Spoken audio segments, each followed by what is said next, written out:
मध्य प्रदेश की आर्थिक राजधानी की आर्थिक रीढ़ होटल और रेस्टोरेंट संचालक इस समय बुरे दौर से गुजर रहे हैं। लगभग 6 माह के लंबे लॉकडाउन के बाद अनलॉक होते ही होटल संचालकों का आर्थिक पहिया पटरी पर तो आ गया, लेकिन पुराने स्वरूप में आने में कितना समय लग जाएगा, यह कहना अभी मुश्किल है।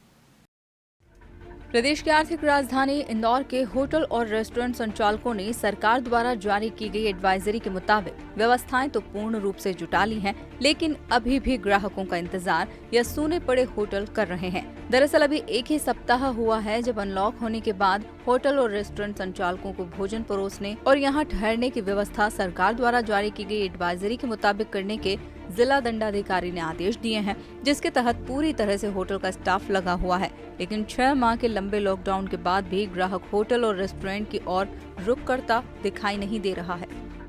प्रदेश की आर्थिक राजधानी इंदौर खाने पीने के लिए फेमस, ठहरने के लिए उत्तम व्यवस्था, लेकिन अभी यह बहुत ज़्यादा अव्यवस्थाओं से गुजर रही है। आर्थिक हानि से गुजर रहे होटल संचालक, लगभग 30% ही धंधा बचा है।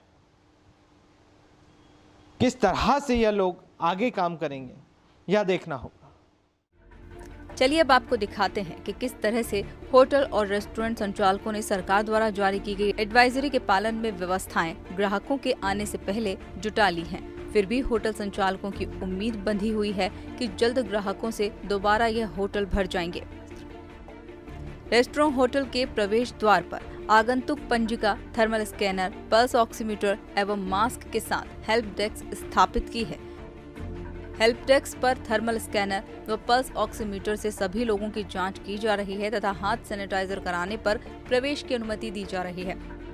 बिना मास्क प्रवेश पूर्णतः प्रतिबंधित होगा। बिना मास्क के आने वाले लोगों को कुछ शुल्क लेकर हेल्प डेस्क से ही मास्क उपलब्ध करवाया जा रहा है। कॉमन डाइनिंग हॉल में सेंट्रलाइज्ड एसी का प्रयोग नहीं होगा। डाइनिंग हॉल की खिड़कियां एवं दरवाजे खुले रखे जाएंगे तथा एग्जॉस्ट फैन हमेशा चलाना होगा। भोजन परोसने वाले वेटर अनिवार्य रूप से मास्क, ग्लव्स, हैंड सैनिटाइजर, सिर ढकने वाली टोपी का प्रयोग करेंगे।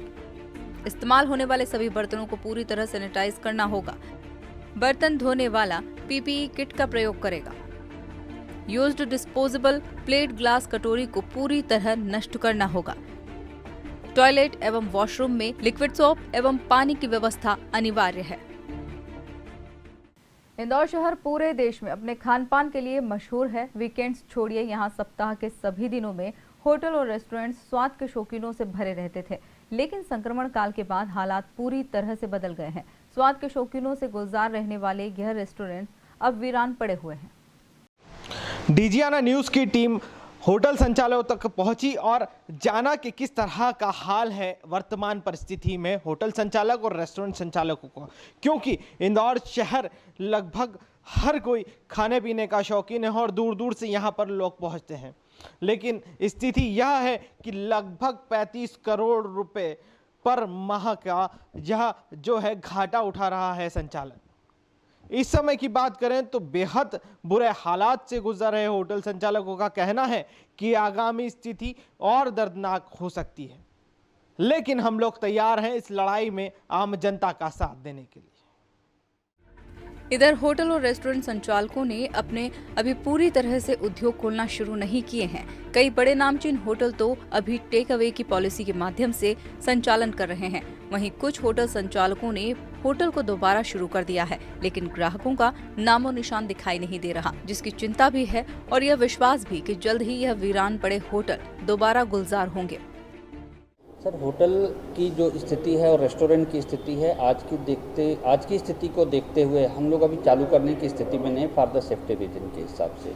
प्रशासन ने तो अनुमति दे दी, प्रशासन ने अनुमति दे दी है, लेकिन हम लोग अभी पर्सनल जो है इस वजह से मैनेजमेंट जो है अभी इस चीज़ को एक्सेप्ट नहीं कर रहा है कि पर्टिकुलर होटल्स के लिए अगर बोलें कि काफ़ी लोगों ने चालू कर दिया, लेकिन श्रीमाया एक ऐसी संस्था है कि अगर इसके बारे में अगर किसी प्रकार की कोई अफवाह या किसी प्रकार का कोई पॉजिटिव स्टाफ या बाहर से कोई पॉजिटिव मेंबर्स आ जाता है, तो उस वजह से हम लोग काफ़ी जो है वो ले रहे हैं, प्रिकॉशंस ले रहे हैं कि अभी हम लोग चालू करने की स्थिति में नहीं है। एटलीस्ट सितंबर तक तो नहीं चालू करेंगे, उसके बाद फिर क्या स्थिति होती है फिर वो मैनेजमेंट डिसाइड करेगा चालू करें या नहीं करें। हर कोई ये चाहता है कि हाँ भले 30% की ऑक्यूपेंसी हो जाए, that is more than sufficient. Restaurant में जहाँ हमने कवर को अब कम भी कर लिए हैं, जैसा कि प्रशासन ने समझाया था पहले ही बिफोर द ओपनिंग, उन्होंने कहा था कि आपको अपनी सीटिंग कैपेसिटी को जस्ट 50% करनी होगी। मेरे पास जैसे मेरे रेस्टोरेंट के अंदर 80 की कैपेसिटी थी, आज मैंने उसको 40 की कर दी है। क्यों? क्योंकि मुझे अपनी स्टाफ की सुरक्षा के साथ साथ, अपने एम्प्लॉय की सुरक्षा के साथ साथ मेरे को आने वाले ग्राहकों की सुख सुविधा और उनके सेफ्टी का ध्यान रखना है। इसके मद्देनज़र हमने ये काम किया। और जहाँ तक आपने जो सवाल किया कि अभी स्टेटस क्या है, अभी सिचुएशन कैसा है, एक लोगों के मन में अवेयरनेस तो है ही, लेकिन उससे ज़्यादा कहीं लोगों को ये लगता है कि चलो यार अभी कुछ दिन और घर पे खा लेते हैं, उसके बाद रेस्टोरेंट होटल में जाएंगे। तो अभी उस हिसाब से 30-40% का ही रेशियो आप समझ लीजिए जो हमारे रेस्टोरेंट में खाने के हिसाब से आ रहे हैं। कमरे की भी हालत वैसी है, बहुत ज़्यादा पिकअप नहीं हुआ है। लोग अपने कन्वेंस से आ रहे हैं, जिनके पास खुद की गाड़ियाँ वैसे लोग आ रहे हैं, और वो भी समझ लीजिए कि 25 से 30% ही ऑक्यूपेंसी अभी तक आ पाई है। स्थिति काफ़ी दयनीय है सर। जैसे मार्केट में लिक्विडिटी नहीं होने के चलते बिजनेस बिल्कुल भी नहीं है। उसका एक रीज़न जो एक्साइज डिपार्टमेंट का भी है सर, जो हमें जो लॉकडाउन के दौरान जो होटल इंडस्ट्री 5 से 6 महीना बंद रही, उस समय का भी वो फीस लेना चाह रहे हैं, जिसमें छूट मिलनी चाहिए। अब उसमें छूट मिलेगी तो हमारा जो है बार शुरू होगा, और बार से फिर जो है रेस्टोरेंट में भी बिजनेस आएगा। सर एग्जैक्ट आंकड़े तो नहीं बता सकते, लेकिन काफ़ी नुकसान हुआ है, और होटल का सभी तरफ सेम स्थिति है सर। और कोरोना पेंडेमिक के चलते ही जो है वर्क फ्रॉम होम का कल्चर अभी जो है ट्रेंड में है, तो जिसके चलते बाहर से गेस्ट आ नहीं पा रहे, कंपनी से नहीं आने के चलते हमारे जो रूम तो ओपन हो गए, रूम डिवीज़न, लेकिन रूम्स ना के बराबर है। प्रदेश की आर्थिक रीढ़ कहलाने वाले होटल और रेस्टोरेंट्स जब से वीरान हुए हैं, तब से केवल उम्मीद पर ही यह संचालक गुजर बसर कर रहे हैं, क्योंकि लगभग 6 माह हो चुके हैं और कई होटल और रेस्टोरेंट संचालक तो अब उम्मीद भी छोड़ चुके हैं कि शायद इन वीरान पड़े होटल और रेस्टोरेंट्स में दोबारा रौनक लौटेगी। हालांकि इंदौर होटल एसोसिएशन के अध्यक्ष सुमित सूरी का कहना है कि हम दोबारा खड़े होंगे और इंदौर में फिर से होटल और रेस्टोरेंट संचालकों का आर्थिक पहिया सरपट दौड़ने लगेगा। उन्होंने कहा कि पहले ही काफी आर्थिक हानि इंदौर में हो चुकी है, जिसका अंदाजा लगाना मुश्किल है, लेकिन मोटे तौर पर लगभग 35 करोड़ महीने का नुकसान होटल और रेस्टोरेंट संचालकों को अब तक हो चुका है। इसी से अंदाजा लगाया जा सकता है कि कई होटल और रेस्टोरेंट संचालकों की तो अब दोबारा लौटने की हिम्मत भी नहीं बची। तकरीबन हमारी इंडस्ट्री 30-35 करोड़ रुपए प्रति माह का नुकसान एनालाइज करती है रजिस्टर्ड होटल्स का। हम बात करें तो जो हम औसतन अच्छे होटल में बात करें तो 30-35 करोड़ रुपए प्रति माह का एक आकलन हम लोगों ने सर्वे किया था आपस में, हम लोगों के सब ग्रुप में बैठ करके। तो ये हम पिछले 5-6 महीने से नुकसान कर रहे हैं, और इंडस्ट्री स्टैब्लिश हो जाने के बाद भी हम लोग 2-3 महीने बाद स्टैब्लिश हो पाएंगे। मतलब पर्यटन और hospitality is the industry which have been first hit, सबसे पहली मार हमें पड़ी है, और we will be last to revive. सबसे आखिरी में हम लोग खड़े होंगे, सबसे आखिरी में लोग विलासिता के लिए बाहर निकलेंगे, खाना खाने के लिए बाहर निकलेंगे। तो मैं उम्मीद करता हूँ कि आने वाला समय जब भी ठीक होगा, उसके और 1-2 महीने तक हम लोगों को तैयार और पक्का रहना पड़ेगा कि हमें उसके बाद खड़े हो पाएंगे। आगामी बात करें तो अभी भी जो अनलॉक हो चुका है, फिर भी कुछ जो होटल्स हैं अभी पूरी तरह से संचालित नहीं हो रही है जी। क्या देखते हैं उसको लेकर के, या स्वयं का नजरिया, क्योंकि अब लॉकडाउन भी व्यापारी भी अपने मुताबिक कर रहे हैं इंदौर शहर में जी।